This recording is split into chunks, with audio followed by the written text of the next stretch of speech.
அளவியல் 10ஆம் வகுப்பு. எடுத்துக்காட்டு 7.2. 88 சதுர சென்டிமீட்டர் வலைபரப்பு உடைய ஒரு நேர்வட்ட உருளையின் உயரம் 14 சென்டிமீட்டர் எனில் உருளையின் விட்டம் காண்க அப்படின்னு கேட்குறாங்க. அப்போ கொஸ்டின் நல்லா படிங்க. என்ன சொல்கிறாங்க, அப்போ இதில் என்ன மென்ஷன் ஆகுது, உருளை தான் மென்ஷன் ஆகுது.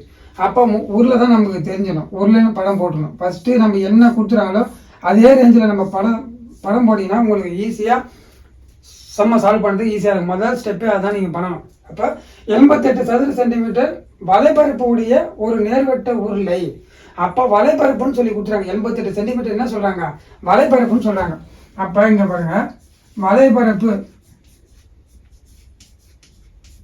அப்போ என்ன சொல்கிறாங்க, 88 சென்டிமீட்டர்னு சொல்கிறாங்க. ஃபஸ்ட்டு இதை தெரிஞ்சுங்க. இதில் எதுவும் சொல்லவே இல்லை, உருளையோட உயரமோ ஆழமோ எதுவுமே சொல்லலை.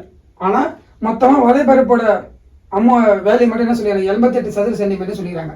அதே மாதிரி மொத்தம் உயரம் ஆச்சுன்னு கொடுத்துறாங்க. இப்போ உயரம் என்ன சொல்கிறாங்க, 14 சதுர சென்டிமீட்டர் 14 சென்டிமீட்டர் உயரம் அப்படின்னு மென்ஷன் பண்ணுறாங்க. அப்போ உருளையோட உயரம் எவ்வளோ, 14 சென்டிமீட்டர்.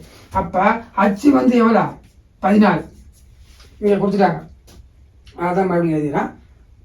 அதே மாதிரி பார்த்தீங்கன்னா எனில் உருளையின் விட்டம் காண்க அப்படின்னு கேட்குறாங்க. என்ன கேட்குறாங்க, விட்டம் கேட்குறாங்க. அப்போ டி தான் கேட்குறாங்க. அதாவது நம்மளுக்கு ஆரம் எப்பயுமே ஆரம் தான் இங்கே இது வரைக்கும் ஆரம்.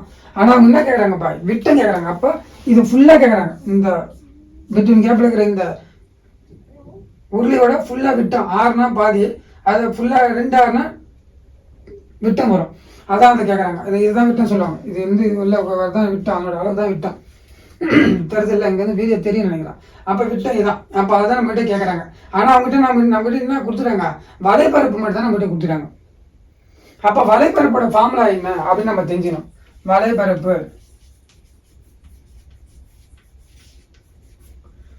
எவ்வளோ, 88. அப்போ வலைபரப்போட ஃபார்முலா என்ன, 2πr/h. இதுதான் ஃபார்முலா. அப்போ 2πr/h வேல்யூ தான் 88. சரிதானா? இப்போ இவங்க வலைபரப்புன்னு சொல்லிக்கிறாங்க. அப்போ வலைபரப்போட ஃபார்முலா என்ன, 2πr/h. ஒரு உருளையோட வலைபரப்போட ஃபார்முலா என்னன்னா 2πr/h. அப்போ அதனோட வேல்யூ தான் நம்ம கொடுத்துக்கிறாங்க. இப்போ நம்மகிட்ட என்ன கேட்குறாங்க, டி கேட்குறாங்க. அப்போ டி வேணும்னா என்ன அர்த்தம், ஆரம்னா இப்போ டியோட வேல்யூ எப்படி வேணும்னா, ஆரம் வந்து பாதி வந்து ஆரம். அப்போ ஆரத்து கூட இன்னொரு ஆரத்தோட வேல்யூ கூடனா டி. அதானே? இப்போ ஆரம் என்ன, ஆரம் இப்போ ஆறுனா வேணும் என்ன பண்ணுவாங்க, விட்டத்தை 2ஆல் வகுப்பாங்க. சரிண்ணா? இப்போ டி வேணும்னா என்ன பண்ணணும், இந்த 2 இந்த பக்கம் பார்த்தீங்கன்னா 2r. அப்போ நமக்கு என்ன தெரியணும்ப்பா, இப்போ டி விட்டம், இந்த டினா விட்டம் குறிக்குது. அப்போ இந்த டி வேணும்னா ஆரை வந்து 2ஆல் பெருக்கணும். அப்போ நம்ம ஆரோட வேலை தெரிஞ்சுன்னா நம்ம இந்த சம்மை சால்வ் பண்ணிடலாம், முடிஞ்சு போச்சு. அப்போ இந்த ஆரோட வேலையை நம்ம கண்டுபிடிக்கணும். இப்போ இந்த ஆரோட வேலையை கிடைக்கிறத 2ஆல் பெருக்குன்னா இதான் நமக்கு ஆன்சர் இந்த கொஸ்டினுக்கு. அப்போ இங்கே பாருங்க, 2πr/h 88. அப்போ இதை அப்படியே சால்வ் பண்ணுங்க. 2 அப்படியே இறக்கியாச்சா. பையோட வேலைன்னா 22/7. இப்போ ஆரோட வேலைன்னா அதான் நமக்கு தெரியாது. ஆரோட வேலை எங்கன்னா கொடுத்துருக்காங்க கேட்டால் கொடுக்கவே இல்லை. நம்ம ஆரோட வேலை தான் கண்டுபிடிக்கணும். அதை வச்சு தான் நம்ம என்ன பண்ண முடியும், விட்டத்தோட வேலையை கண்டுபிடிக்கணும். அப்போ 6 அப்படியே வச்சுங்க. இன்ட்டு அச்சோட வேலையை கொடுத்துறாங்க. என்ன கொடுத்துறாங்க, 14ன்னு கொடுத்துறாங்க. 14 = 88. கரெக்டாக 88 அப்படியே போட்டாச்சு. இப்போ அப்படியே பாருங்க, இது இங்கே இருக்கிறது 6 மட்டும் வச்சுன்னு மற்ற எல்லாத்தையும் அந்த பக்கம் கொண்டு போங்க.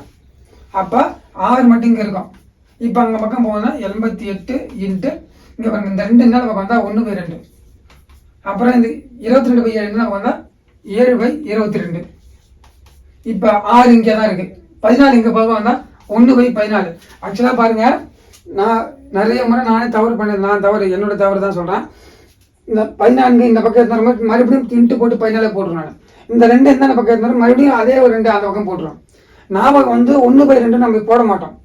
சால்வ் பண்ண நல்லா தெரிஞ்சுங்க. நல்லா ஒருத்தங்க இங்கேயே சால்வ் பண்ணுவாங்க. இதுவும் நல்லதான். இங்கே 7 அடிச்சு 2 அடிச்சா ஒரு 2 முடிஞ்சா அப்படி இங்கே எல்லாத்தையும் பெருக்கினா அங்கே எடுத்து போனால் பெருக்களுக்கு வகுத்துல ஆகிடும். அப்படியும் பண்ணலாம்.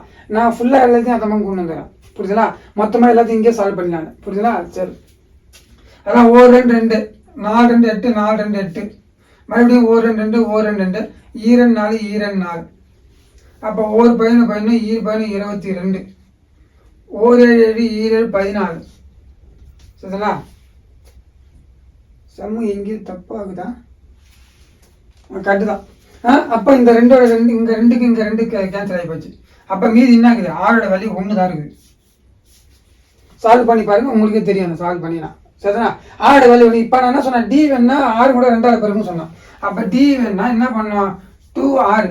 அப்போ 2 அப்படியே வச்சுங்க. ஆரோட வேல்யூ நான் 1. அப்போ பெருக்கு நான் 2ல் 1 பண்ண 2. அப்போ டியோட வேல்யூ என்னது, 2 ஆன்சர். புரியுதா? இதுதான் இந்த உருளையோட விட்டம். 6 வச்சு தான், அதான் 6னா ஆரத்தை குறியுது. அப்போ ஆரத்தை 2ஆல் பெருக்குனா விட்டம் ஃபுல்லாக வந்துடும். இப்போ 6னா இது மட்டும் ஆரம். அப்போ இந்த பக்கம் ஒரு 6 இருக்குதுல்ல, இப்போ இந்த பக்கம் பாய் ஒரு 6. அப்போ ரெண்டுத்தையும் பெருக்குனாக்கா 2rன்னு வரும். இது ரெண்டுத்தையும் கூட்டினாங்கன்னா ஒரு 6 6 2r. அதுதான் அங்கே 2r இந்த டின்னு சொல்கிறோம். புரியுதுங்களா? இதுதான் அந்த சம்முடைய வேல்யூ. நெக்ஸ்ட் வீடியோவில் பார்க்கலாம். தேங்க்யூ.